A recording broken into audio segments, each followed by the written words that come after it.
नमस्कार। इस विश्लेषण में हम एक बहुत ही कमाल की और एकदम जमीनी कहानी पर बात करने वाले हैं। ये महज कोई कहानी नहीं है, बल्कि एक पूरी मास्टर क्लास है जो हमें सिखाती है कि परंपरा और आज की मॉडर्न दुनिया के बीच आखिर बैलेंस कैसे बिठाया जाए। हम बात कर रहे हैं नेशनल हाईवे 48 पर मौजूद रामदीन के ढागे की, एक ऐसी जगह जहां खाना सिर्फ पेट भरने के लिए नहीं, रूह को सुकून देने के लिए परोसा जाता है। तो चलिए पूरे जोश के साथ इस केस स्टडी की शुरुआत करते हैं और समझते हैं कि असली बिजनेस सिर्फ स्प्रेडशीट्स के दम पर नहीं, बल्कि इंसानी जज्बातों से कैसे चलता है। अब जरा इस सवाल पर गौर करते हैं, क्या एक एमबीए की डिग्री किसी 40 साल पुराने सुपरहिट बिजनेस को पूरी तरह बर्बाद कर सकती है? सुनने में थोड़ा अजीब लगता है ना? हम तो यही मानते आए हैं कि बड़ी बड़ी डिग्रियां और कॉर्पोरेट स्ट्रैटेजीज किसी भी बिजनेस को आसमान पर ले जाती हैं। लेकिन क्या हर बार ऐसा ही होता है? हमारे इस विश्लेषण में पारंपरिक मेहमानबाजी और मॉडर्न कॉर्पोरेट स्ट्रैटेजी के बीच एक जबरदस्त टक्कर देखने को मिलने वाली है। एक तरफ है दशकों का तजुर्बा और दूसरी तरफ शहर से आई नई नवेली मैनेजमेंट वाली सोच। भाग 1, ढाबे का दिल। आइए सबसे पहले इस ढाबे की नींव और उस खास विरासत को समझते हैं जिसने इसे इतना मशहूर बनाया। शहर की चकाचौंध से काफी दूर एक पुराने बरगद के पेड़ के नीचे ये 40 कोई मामूली नंबर नहीं है। ये उन पूरे 4 दशकों को दिखाता है जो रामदीन बाबा ने हाईवे के मुसाफिरों की थकान मिटाने में लगा दिए। सोचिए, 40 साल बिना थके एक ही जगह पर बिल्कुल उसी लगन के साथ लोगों की सेवा करना। ये उनके सब्र और अपने काम के प्रति उनके गहरे समर्पण का सबसे बड़ा सबूत है।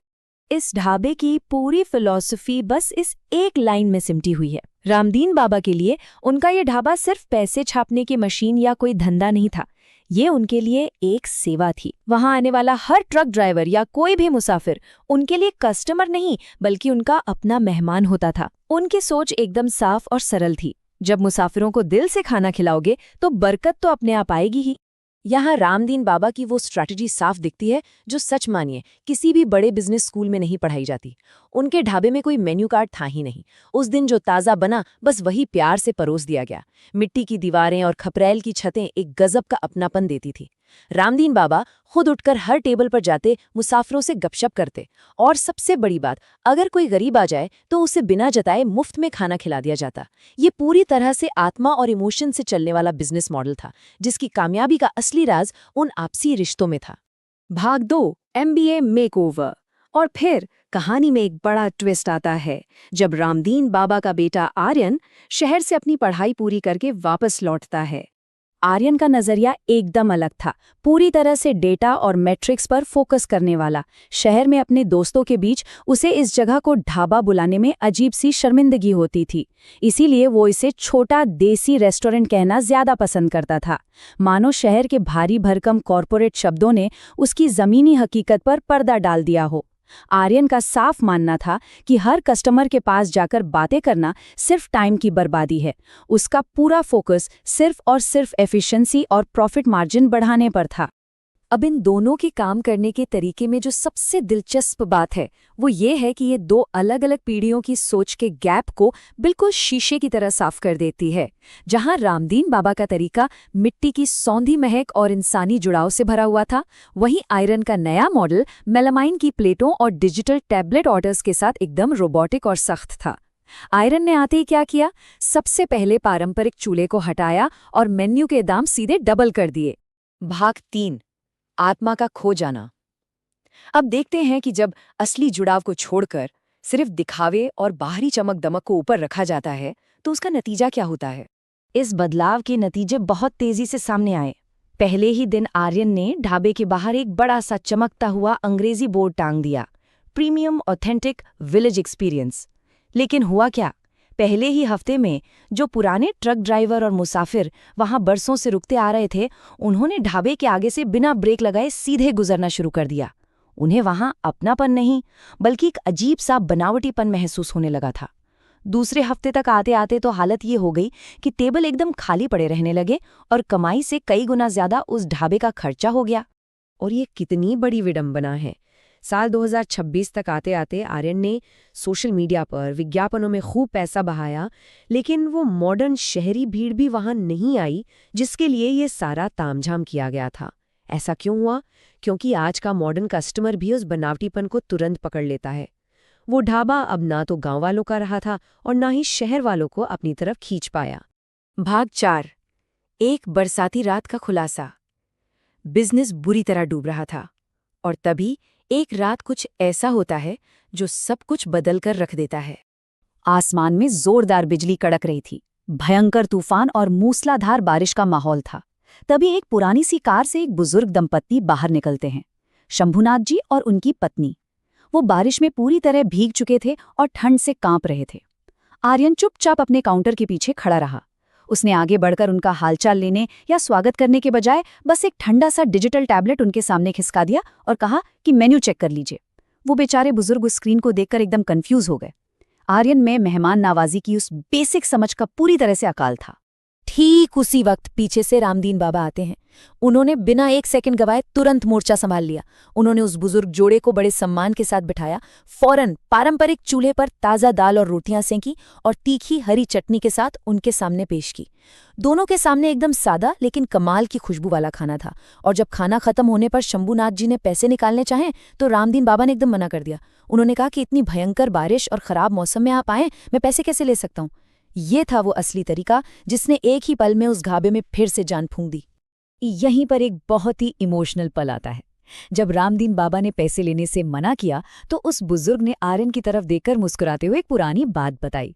पता चला कि 25 साल पहले, जी हाँ 25 साल पहले, शंभुनाथ जी इसी हाईवे पर ट्रक चलाया करते थे। और एक बार जब उनके पास फूटी कौड़ी नहीं थी, तब रामदीन बाबा ने बिना कोई सवाल किए, बिना पैसों का जिक्र तक किए, उन्हें पूरे 3 दिन तक मुफ्त में खाना खिलाया था।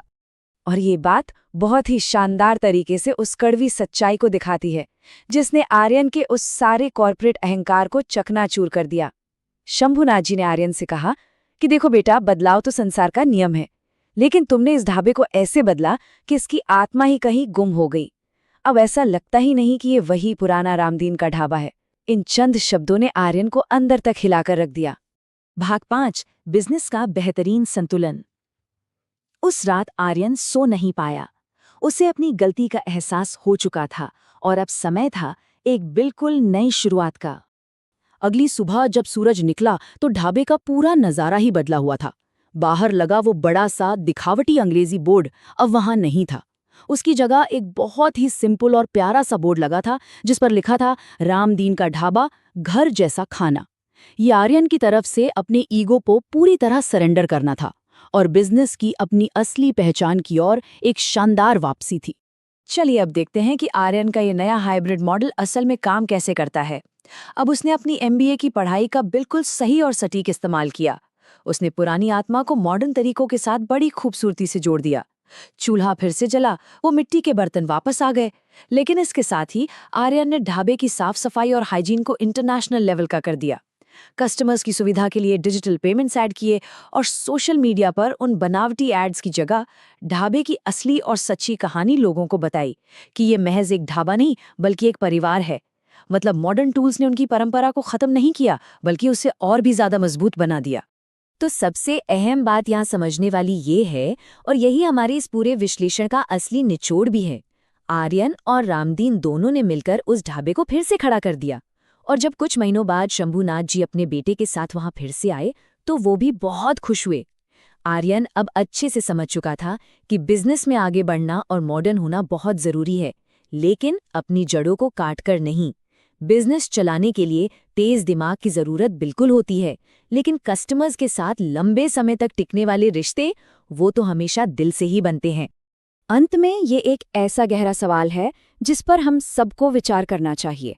टेक्नोलॉजी और मॉडर्न तरीके हमारे काम को बहुत आसान और फास्ट बना सकते हैं, लेकिन क्या वो कभी भी इंसानियत और उस अपनेपन की जगह ले सकते हैं? जब हम तरक्की की ओर तेजी से भाग रहे होते हैं तो हमें रुककर ये सोचना होगा कि हम उस मानवीय जुड़ाव और उस आत्मा को कैसे बचाए रख सकते हैं जो किसी भी काम की असली बुनियाद होती है। इसी विचार के साथ इस विश्लेषण को यहीं समाप्त करते हैं। हमारे साथ जुड़ने के लिए आपका बहुत बहुत धन्यवाद।